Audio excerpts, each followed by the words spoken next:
അച്ഛനെന്താ അഭിമന്യുവിനെ ഇങ്ങനെ നോക്കുന്നത്? ഒന്നുമില്ല ഇന്ദ്ര. ഇന്നലെ മാസ്ക് ഒക്കെ വെച്ച് കണ്ടപ്പോ മുഖം നന്നായിട്ട് തിരിഞ്ഞില്ല. ഇപ്പൊ എന്തോ നല്ല പരിചയമുള്ള പോലെ.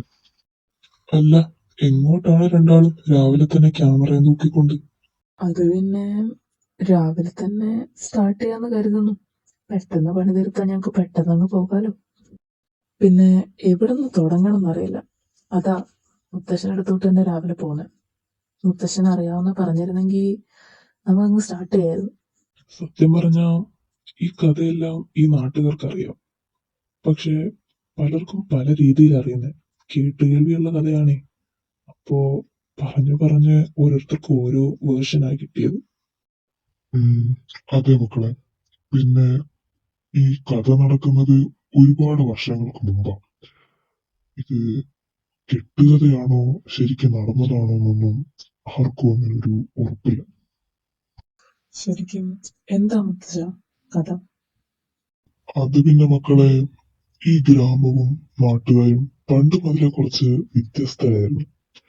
മറ്റ് ഗ്രാമങ്ങളിലെ ക്ഷേത്രങ്ങളിൽ ശിവൻ, പാർവതി, മഹാവിഷ്ണു, കൃഷ്ണൻ എന്നീ ദൈവങ്ങളെ ആരാധിച്ചിരുന്ന സമയത്ത് ഇവിടുത്തെ ക്ഷേത്രങ്ങളിൽ വേട്ടയ്ക്കൊരുമകൻ, കുളികൻ, ഗരുഡൻ, നാഗദൈവങ്ങൾ എന്നിവയൊക്കെയായിരുന്നു.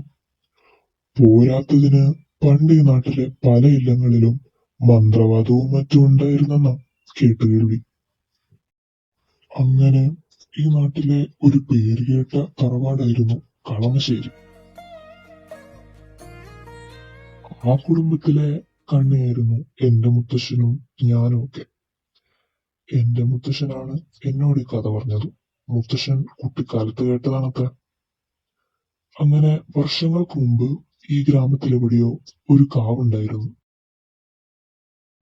ഏതോ കാടിന്റെ ഉള്ളിൽ ചെമ്പകത്തിന്റെയും ചന്ദനത്തിന്റെയും ഗന്ധം പരന്നിരുന്ന ഒരു കാവ്. ആ കാവിലെ നാഗങ്ങൾക്ക് വിളക്ക് കത്തിച്ചതും ആരാധിച്ചിരുന്നതും എല്ലാം കളമശ്ശേരിയിലെ ആൾക്കാരായിരുന്നു. ആ കുടുംബത്തിന്റെ ഐശ്വര്യം നാഗദൈവങ്ങളുടെ അനുഗ്രഹമായിരുന്നെന്ന് എല്ലാരും വിശ്വസിച്ചു. അങ്ങനെ ഒരു ആയില്യം നാളിൽ കുടുംബത്തിലെ ഇളയ ആണ്ടരി ഗോവിന്ദന് ഒരു ആൺകുട്ടി ജനിച്ചു.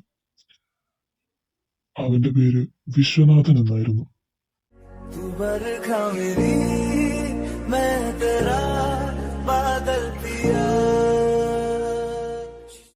അങ്ങനെ വർഷങ്ങൾ കഴിഞ്ഞു. ആയില്യം നാളിൽ ജനിച്ച ആൺകുട്ടിയായിരുന്നതുകൊണ്ട് സന്ധ്യയ്ക്ക് നാഗക്കാവിൽ വിളക്ക് കത്തിക്കേണ്ടത് അവന്റെ കടമയായിരുന്നു. അങ്ങനെ ഒരു ദിവസം വിളക്ക് കത്തിച്ചിട്ട് വരും വഴി കുളത്തിന്റെ വക്കത്ത് ഒരു പെൺകുട്ടി അവൻ കണ്ടു. അവൻ പടവുകൾ ഇറങ്ങി അവളുടെ അടുത്തേക്ക് ചെന്നു. അടുത്തു വന്നപ്പോഴാണ് ആ ആളെ പിടികിട്ടിയത്. നെന്മേനി തറവാട്ടിലെ ഏക പെൺതരി ധാത്രി.